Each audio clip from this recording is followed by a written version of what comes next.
আপনারা দেখতেছেন যেভাবে আমরা কাজ করি। আসসালামু আলাইকুম প্রিয় দর্শক, আজ আমি রয়েছি কুমোর বাড়িতে। প্রিয় দর্শক, ওনারা মাটি দিয়ে বিভিন্ন ধরনের পণ্য সামগ্রী তৈরি করে, এটা আপনারা জানেন, এবং সেটাই দেখতে পাচ্ছেন যে মাটি দিয়ে কত সুন্দর করে বিভিন্ন ধরনের জিনিসপত্র তৈরি করছেন উনি। কুমোর বাড়িতে আসলে এই দৃশ্যগুলো দেখা যায়, এবং ওনারা মাটির তৈরি বিভিন্ন ধরনের পণ্য সামগ্রী তৈরি করে। যদিও মাটির তৈরি পণ্য সামগ্রীর ব্যবহার অনেকাংশে কমে গিয়েছে, প্লাস্টিক, মেলামাইন এবং স্টিল আসার পরে এই জিনিসগুলোর ব্যবহার একেবারেই কমে গিয়েছে। তারপরে ওনারা এই কর্মের সাথে দীর্ঘদিন আছে বিধায় এটি এখনও করে যাচ্ছেন, এবং এই পেশায় করেই তারা জীবিকা নির্বাহ করেন। দেখতে পাচ্ছেন একজন মেয়ে সুন্দর করে মালসা তৈরি করছেন, যেটি গ্রাম বাংলায় ব্যবহৃত হয়। এখন যদিও কমে গিয়েছে, তারপরে ওনারা এই কাজগুলো চালিয়ে যাচ্ছেন, এবং এটি বাংলাদেশের একটি ঐতিহ্য শিল্প, কুমোর শিল্প। মাটি দিয়ে বিভিন্ন পণ্য সামগ্রী তৈরি হয় এইখানে।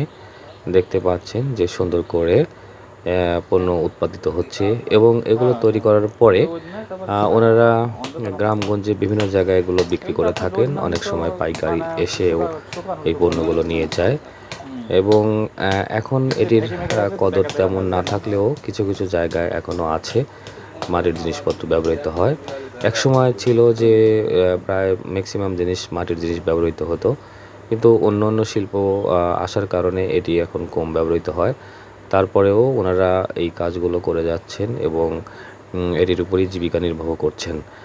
দেখতে পাচ্ছেন কুমোর বাড়ি, এবং সুন্দর করে তারা এই মাটি দিয়েই এই জিনিসগুলো তৈরি করেন, এবং এই শিল্পটা কে ওনারা এখনও ধরে রেখেছেন।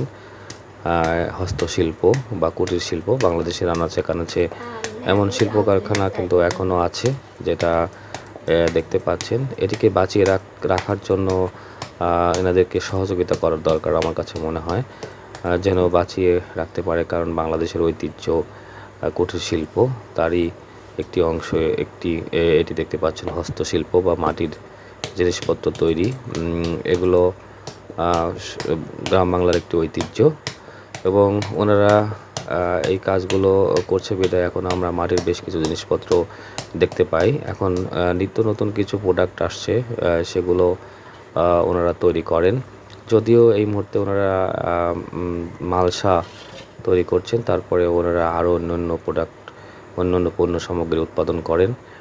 দেখতে পাচ্ছেন যে মাটি দিয়ে কি সুন্দর করে এই পণ্যগুলো ওনারা উৎপাদন করছেন দক্ষ হাতে।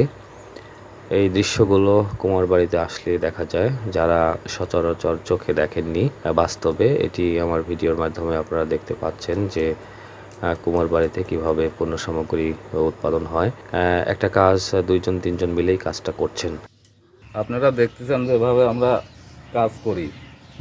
মনে করেন রোদি বানায়, রোদি শুকায়, তারপরে ভাটা সাজায়, এরকমভাবে পুরানো হয়। আর ওই নিচে ওই যে দেখালাম, ওই জায়গার ভিতরে যা জাল দিতে হয়। এখানে কতগুলো মাল আছে? এখানে তাও 3000। কি কি জিনিস আছে এখানে? এখানে আছে মালসা আছে, ঢাকন আছে, রুটি ভাজার খোলা আছে, আপনার ঝাঁঝুর আছে, মুড়ি ভাজার। কতদিন জাল দিতে হয় এটা? এটা একদিন। একদিনে হয়ে যায়? একদিনে হয়। তাতে টোটাল এখানে কত টাকার মাল আছে? মনে করেন এই ভাটা গোটা নামালি পরে 20-25 হাজার টাকার মাল নামে। 25,000 টাকার মাল নামে। তৈরি করতে কত পিস মাল হবে? 3000 পারে হবে ছোট বড় দিয়ে। 3000-এর উপরে। এই মাটিগুলো কি কিনতে হয় আপনাদের? সব কিনা। এগুলো ওই যে টলি দিয়ে আনা, প্রতি টলি একটা। সব মাটিতেই হয় না? না না, এটার মাটি একটু আঠালি মাটি লাগে। আটালি মাটি লাগে। বালি মাটিতে তো ভালো হয় না। আর এগুলো এখন বিক্রি করবেন কোথায় তাহলে? এগুলো গ্রামে বেচা হয়, কিছু কিছু পাইকারি বেচা হয়। মাটি দিয়ে তৈরি করে সর্বশেষ ধাপ হচ্ছে যে এটি কিন্তু আগুনে পোড়াতে হয়। সুন্দর করে সাজিয়ে তার নিচে আগুন দিয়ে এটি পুড়িয়ে সর্বশেষ তৈরি করেন, এবং তারই অংশ হিসেবে আপনারা দেখতে পাচ্ছেন যে এই জিনিসগুলো মাটি দিয়ে তৈরি করার পরে আগুনে পুড়িয়েছেন, এবং এটি এখন রেডি বিক্রি করার জন্য।